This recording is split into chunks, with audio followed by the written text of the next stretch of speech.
good, man. Alright, how's everybody doing today? Way to be the smartest people ever and come on the best day for the fair, right? Cool temperatures, overcast. We're all feeling some relief today. It's kind of nice for us. It's almost a vacation day from the heat we've had to endure here. My name is Trooper Nicole Turk. I work out of SPO NIDA. I've been a trooper for going on 15 years now. I'm also a defensive tactics instructor and a taser instructor. I've been doing that for about 12 years. So I take pride in training the recruits in the academy, along with the troopers throughout their career. I feel it's my responsibility to keep them safe, just like it's our responsibility as law enforcement to keep you guys safe. What I'm going to talk to you about today is personal safety awareness. And what that is just basic fundamentals of being aware of your surroundings and how your basic appearance alone can make you safer. So what we've done is we've come up with a couple of scenes to show you guys exactly what that is we're talking about. So we'll get started with scene 1 right now.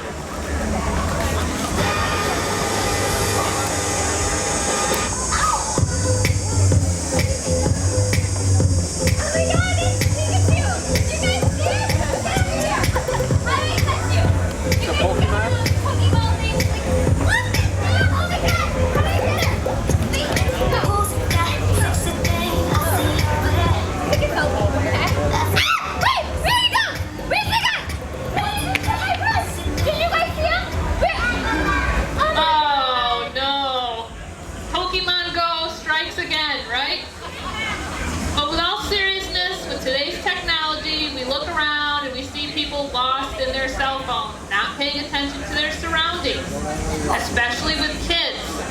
This is the time when someone's going to realize that. They're going to look for that. You're not paying attention, you've got a lot going on, bags everywhere. They're going to see that and realize they can take advantage of that situation, and that's when things like that are going to happen. We're not paying attention to our surroundings. So now we're going to try to make this lady a little bit safer and see what happens with that. Baby, this is what you came for. Lightning strikes every time she moves,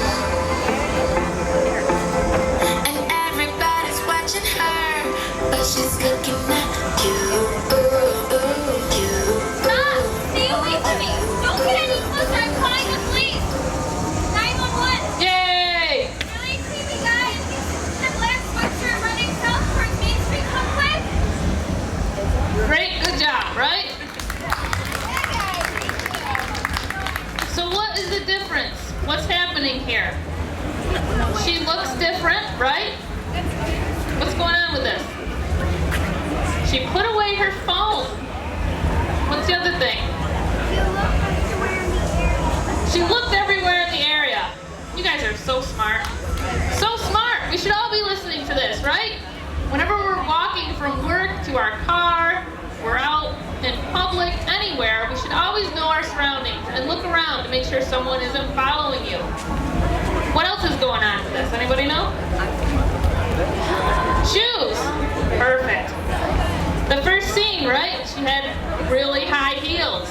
So someone will look at that person and say, off balance, unstable. You want to have a good solid base, good balance, right? So you can move if you need to. So anytime you're walking long distances, if you can, try to change out your shoes if you're wearing high heels or something that's not quite stable for you. A lot less bag, right? Now this bag is really secure. It's close to her. You see the strap going across her body. So when someone looks at that, it's not easy access. To get that away from her, they're going to have to go through the body. So they're not going to take that opportunity. The earbuds, that was mentioned. Now we only have one earbud and not two. The cell phone. This is huge because I just had a trooper come up to me this morning who works traffic out here, who says that they keep having problems with people with their cell phones, earbuds in, not following instructions, not stopping, and walking into traffic. So it's really an issue for safety. So with this scene, you can see she's much more secure, she's confident. So when she's looking around and she's seeing what's going on around her, she notices what? There's this bad guy coming into her area, and she's not comfortable with that. It is. So what does she do? Call 911. She does. She addresses that person. She says with confidence, with a command voice, I don't want you in my area, and I'm going to call the police and dial 911. What happened after that is also very important. She gave very clear, descriptive information to dispatch who she was talking to. That's very important for us. We need that information to solve the problem that's happening at that moment. So it's very important that you give clear information.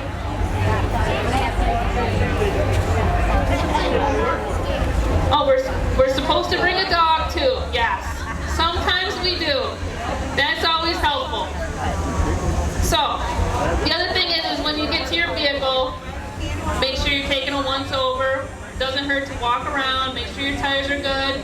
Always have snacks, water, a flashlight, and emergency kit. And your cell phone in case of emergencies, because you never know when you're going to get stuck on the road, there's an accident, snowstorm. Make sure your gas levels are kept up good. So we just wanted to go over some basic fundamentals of personal safety awareness. This is Trooper Liz Fallon. She's helping me out. If you have any more questions for me, I'm usually in that building right there at the recruiter table. And if you're interested in becoming a trooper, I can also help you out with that. We also have someone that wants to speak to you today about internet crimes against children. And he's going to come out and give you guys a few words on that. Some information that's important to parents. I know. Hi guys, come on up.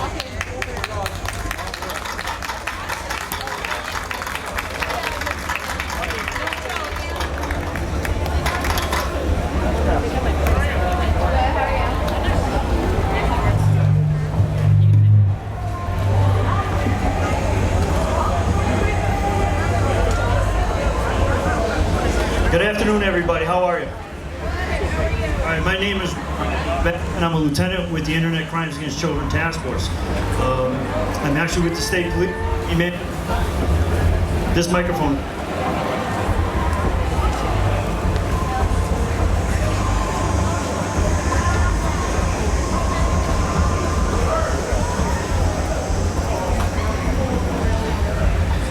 Just figures that I supervise the technology unit, and our technology doesn't work.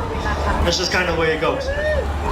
But I want to take a few minutes to explain to you what the Internet Crimes Against Children Task Force means and kind of the work that we do, and then how it relates to you protecting your children, and then kind of how we fit that role as well, because our job is to protect all of you. How many of you have computers at home? That's probably everybody. How many people have tablets at home? How many people have more than one cell phone? Yeah, I carry two. One phone is for family, and the other one's the state police phone. Can anybody tell me what is the most important phone that I hold? Nope, it's the wife's phone. Let's be honest. She runs the show. So anyways, what the Internet Crimes Against Children Task Force is, it is made up, and we have representatives here from federal agencies, and today we have Lon Ziowski, who's from Department of Homeland Security, with us today. We also have state police members here as well. State police members, hold your hand. We also have a senior investigator from the Attorney General's office, Casey Quinlan. And we also have a representative here from the Onondaga County Sheriff's Department. What I want to explain to you is that this is just a very small representative sample of what we have in the Internet Crimes Against Children Task Force. Right now I have a senior and 4 investigators and an analyst assigned in Albany, and we also have about 30 affiliate agencies who are working on these cases as we speak.